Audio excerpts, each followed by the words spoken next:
Being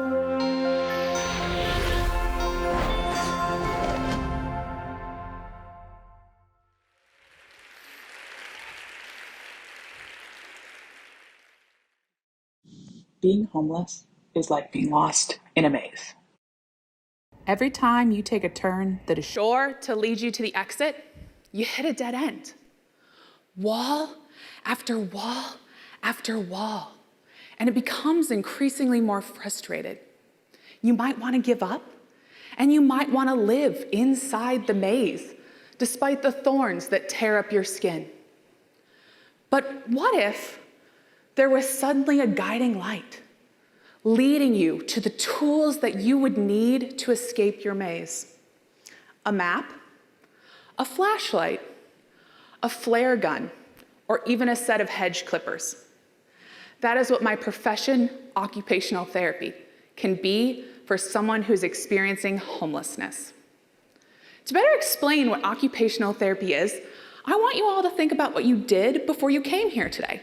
And I want you to raise your hand for me if you brushed your teeth this morning. I hope most of you did. All right, what about took a shower? Yeah, did anyone parent a kid, maybe get them dressed, make them food? Okay, parents. What about, did anyone go to work today? Great. All of those tasks that you did today, they're called occupations. Or you can think of them as the activities that you do during the day. And they're at the core of what an occupational therapist addresses. You see, occupational therapy practitioners help people, particularly people with injuries, illnesses, or other difficult circumstances, do the activities that they need to and want to during the day.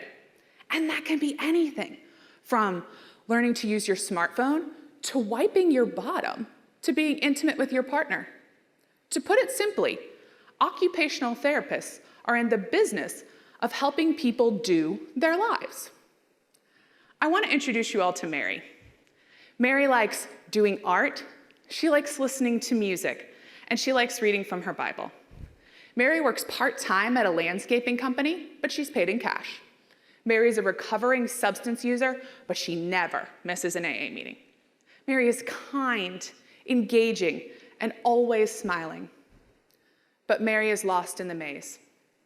Mary has been homeless for 3 years since she was evicted from her last apartment, and she currently lives in an abandoned building in downtown St. Louis. Someone told Mary about a place called St. Patrick's Center, a place Mary likened to the first cool breeze on a hot summer's day, a place where she felt that the winds of change were possible and were coming. And at St. Patrick's Center, Mary was given an intake assessment. She was provided a case manager to help her navigate services. And she was entered into the Women's Night program, a shelter program for women that provides food every night, a bed to sleep in, and courses to take. And it was there that Mary's case manager introduced her to me, to occupational therapy, concerned that Mary may no longer have the skills to live on her own after the history of substance use and trauma that occurred while living on the street. In the United States, on any given night, there's around 500,000 individuals who are unhoused. In the state of Missouri, that number is around 6,500. When you're unhoused, you spend your whole life in a shelter or in the streets or waiting in line for services, constantly looking for respite from the storm. And when you do manage to find a moment of sanctuary, you're met with a space that is intentionally designed to keep you out of sight and uncomfortable. Here are some examples of those spaces. So imagine if your whole life is spent trying to have your basic needs met while never having a moment's rest. Well, there isn't time to learn a new skill or form an important relationship or have a hobby that brings you joy. And yet, research tells us it is these occupations that bring us health and well-being in our lives. So I want you all to think back to that maze I mentioned. Are you picturing the maze from The Shining? What about the one from Alice in Wonderland? Think which one you're picturing might tell you a lot about yourself. My team and I have worked for years to research and conduct studies to figure out what keeps someone who is homeless inside the maze. Certainly the maze itself is complex, full of difficult systems that you must navigate to get housed. But what makes up the walls of the maze? Well, one study we conducted looked at sleep in the homeless population. And we learned that individuals who are experiencing homelessness sleep on average just 4 hours a night.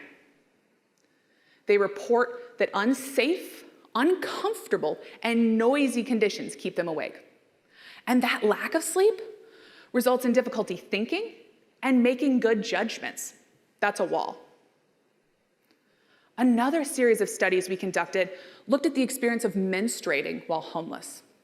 And we learned that menstruators lack access to products and safe spaces to change those products, sometimes having to wear the same product for 12 to 14 hours at a time. We also learned that they have limited pain management options, so they sometimes have to miss work or social services that day. That's a wall. What about the giant wall of health? In the homeless population, healthcare is reactionary. You visit the emergency department when your life is in danger. But preventative healthcare, the things that you and I might do every single day, like eat right, exercise, and visit a doctor, it's not an option for this population. So those barriers make up the walls of the maze. But what makes the maze so difficult to exit? In this case, it's not Voldemort hiding at the end. Instead, it is the mental illness, substance use, and traumatic brain injury that this population faces that makes it difficult for them to think. In a recent study, more than half of the homeless population was found to have a traumatic brain injury, a result from a blow to the head. And traumatic brain injuries make it difficult to think, remember, and result in an increased incidence in mental illness.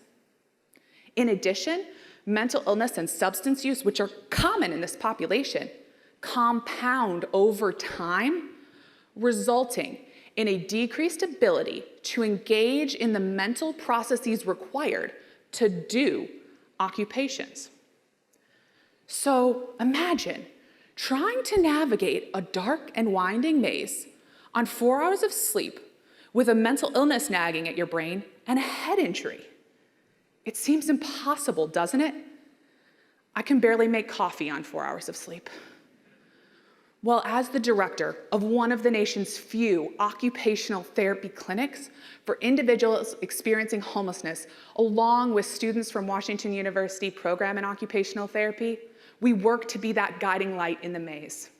We work alongside a team of other essential professionals, like social workers. But on that team, occupational therapists are the only ones who are trained as healthcare practitioners. And thus, we are the only ones who are equipped to deal with all the thinking deficits I just mentioned, as well as any underlying health conditions. So when an occupational therapist teaches a skill, they do so in a way that no other provider is able to do. And that is what makes us an essential part of the team to treat the homeless population. So when we started working with Mary, we wanted to know what was keeping her in the maze. Or more practically, what occupations was she having difficulty completing? Mary told us that she has trouble sleeping at night, that the building she lives in doesn't have heat or air conditioning and has lots of broken windows, so she has to worry about her safety. She told us that lack of sleep makes her brain foggy, and she has difficulty doing activities during the day. So much so that she sometimes thinks about drinking a beer to get to sleep, even if it means sacrificing her sobriety. She told us she has difficulty accessing healthy foods to eat because the options at the shelter are so carbohydrate heavy. And finally, Mary told us she hasn't seen a doctor in 20 years. She knows she's been diagnosed with diabetes, but she's too afraid to return for medical care after not being on medication for so long. So we began to work with Mary to pick out the tools that she would need to escape her maze. She came to our group classes and learned new skills like how to be a better communicator, how to cook food with limited resources, or her personal favorite, how to use a computer. She also worked with us one-on-one to break through her brain fog by learning how to break down a task and make a checklist. We also worked with her on how to care for her diabetes and worked to make sleep better in her current environment. With every tool we taught Mary, we enabled her to cut back more brush in her maze. There's a concept in occupational therapy called occupational justice, and it can be thought of as the right of every individual to engage in the occupations that are meaningful and satisfying to them. And it's this concept that drives my work.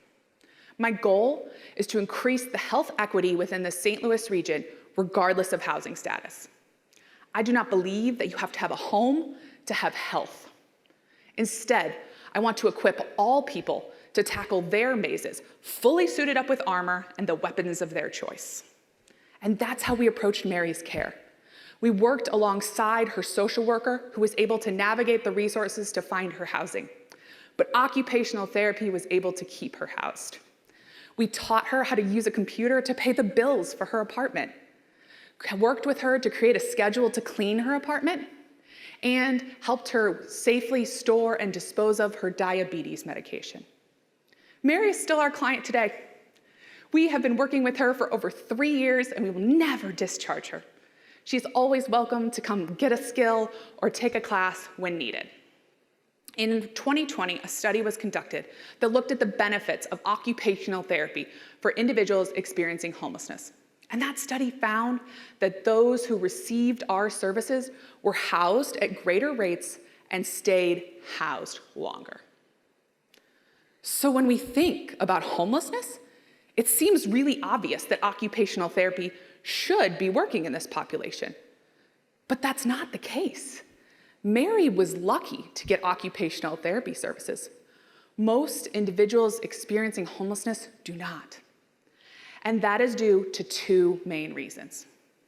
First, individuals and organizations who run, fund, and support homeless services do not know about the benefits of occupational therapy for the homeless population. And 2, there's a lack of funding for occupational therapy services within the homeless population. In 2019, the American Occupational Therapy Association conducted a survey of over 126,000 occupational therapy practitioners. Of those surveyed, 90% reported working in hospitals and schools, because that is where our funding is located. Of the other 10%, we do not even know how many work in homelessness because the number is that small. For an individual or an organization to hire an occupational therapist to work with the homeless population, they would first have to know about the benefits of occupational therapy, and second, they would have to find a unique way to fund an occupational therapy practitioner salary, a grant, a private donor, or a specialized billing mechanism. And that's why there's so few of us doing this work. I was able to do this work because I had a lot of support. I started by providing my services free of charge to St. Patrick's Center so they could learn the value of occupational therapy for the homeless population. Next, after several years, we were able to create a partnership between St. Patrick's Center and my current position at Washington University to bring students into the organization so they could learn, but also so that we could provide even more services. And finally, nearly 4 years after I began providing my services for free, St. Patrick's Center was able to write occupational therapy into a large government grant, and they hired their first full-time occupational therapist. Yeah, a former student of mine. But that took time, and it took funding, and it took support. So I want you all to imagine a world where individuals who are homeless are taught skills that keep them healthy while on the streets, but also skills that will keep them housed once they're placed there. For that world to ever be possible, I need each and every one of you to do something for me. I need each of you to tell just one other person about the benefits of occupational therapy for the homeless population. If you tell one person and they tell one person, we may soon find that individuals who volunteer for and support homeless services might ask about occupational therapy. And we may find that individuals who are homeless themselves may ask about occupational therapy like they ask for health care. And in that world, we may have a chance to shine a light into someone's maze. Occupational therapy alone cannot solve homelessness. That takes funding, affordable housing, physical and mental health care. But you cannot escape the maze of homelessness without occupational therapy.